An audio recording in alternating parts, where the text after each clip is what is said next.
はい、皆さんこんにちは。エコドライブの鈴木です。で、今日はですね、前職創業者に学ぶ一流のセールスマンの極意というテーマでやっていきたいと思っています。で、僕の前職なんですけども、前職はですね、ガリバーインターナショナルっていう会社、その時の社長がですね、羽鳥健一社長って言って、今はですね、会長職になったんですけども、その方からですね、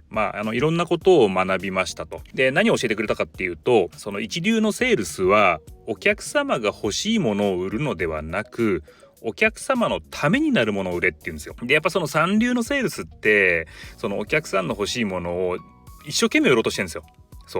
うちは他社よりも安いですよとかね、そういう話もばっかりで、本当その商品のいいとこしか言わない。もう悪いところはなるべく伏せて、とにかくいいとこしか言わない。で、安いですよみたいな、そういうのがね、やっぱりその三流のセールスマンによく見受けられますね。で、一流のセールスは、とにかくそのお客さんの課題を把握する。で、その課題を把握して、で、自社で持ってる商品で一体どの商品であればその解決させてあげることができるのかっていうところをやっぱり考えている。で、その商品のその良いところと悪いところ、それをやっぱりしっかり伝えるっていうことをしてますよね。で、例えばそのお客さんがホンダのアコードが欲しいというふうに来たらですね、その三流セールスマンはそればっかりの話をするけども、やっぱり一流はですね、どうしてアコードが欲しいのかっていうのをしっかり考えて話をすると。で、意外と大した理由がない場合が多いんですね。お客さんがですね、その自分自身で分かってないケースっていうのが意外と多いです。あれこれその雑談の中で話してたら、そのアコードが欲しい理由っていうのは、そのデザイン、見ててなんとなくかっこいいなっていうのがあるのと、あとは知り合いがその良い車だからいいよって言ってたとかね、そういう曖昧な感じの理由っていうのは意外と多かったりとかするんですよね。その一流はですね、ちゃんと雑談の中で話していろいろとですね話していくと、例えば今度娘夫婦に子供が生まれるみたいな話が出てきたりとかね、娘夫婦さんにじゃあ赤ちゃんが生まれるんですねと。そうすると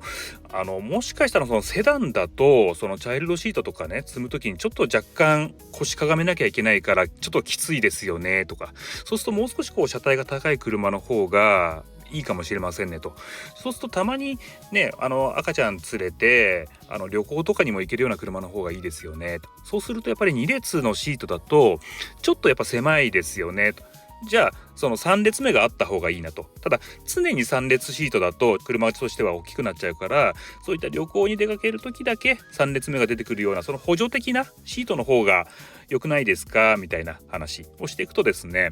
それはいいですねみたいな話にやっぱりなりがちなんです。そうすると3列目のシートが補助的に出てくるようなものがあって、でなおかつ普段は燃費よく乗るみたいな。そうするとじゃあ例えばプリウスのアルファ、これアメリカだとプリウス V って言うんですけど、日本だとねプリウスアルファって言います。で日本のプリウスアルファってね7人乗りの設定があるので、燃費が良くて、で補助的に3列シートがついてるみたいな、そういうねいい車なんですけども、もしかしてプリウスアルファの方が良くないですかとか言うと、そういう考えもありますよねみたいな、その気づきが生まれるんですよね。なのでやっぱその一流のセールスがやってることって、まず選択肢を広げてあげるっていうこと、その課題を聞いてですね、でその中からそれを解決できるようなその選択肢を与えてあげるってことが結構大きなことかなと思うんですよね。でいろんな選択肢がある中で、それでお客さんがもともとデザインが好きで欲しかったアコードになるっていうことであれば、それはそれで OK じゃないですか。それはそれですごく感謝してくれると思いますよ、お客さんは。はい。ということですね。なんで、まずは何に困っているのか、どんな課題があるのかっていうのをしっかり聞き出すっていうことが大事なのかなと思うんですよね。であとはお客さんの本音を知るのに、その敵ではなくて自分は味方ですよってことをやっぱり知ってもらう必要があると。でそのためにはやっぱり信用してもらう必要があるので、その話し方だったり、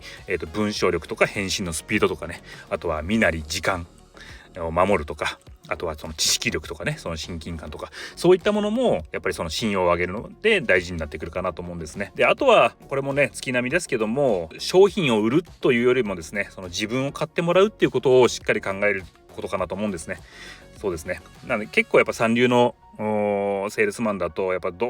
商品を売ろうというふうにどうしてもねやっちゃうけど、やっぱその一流のセールスマンっていうのは商品ではなくてその自分を買ってもらうってことを常に考えているという感じがします。特にですね、あと前職の社長がよく言ってたことは、お客様はこの商品が良いかどうかよりもこのセールスマンが信用できるのかできないのかっていうのを最も考えてるっていうんですよ。そうですね。なんで自分も逆の立場になるとやっぱそうかもしれないですね。高額商品を買いに行った時にその商品の良し悪しっていうのは、結構自分ももともと調べてるし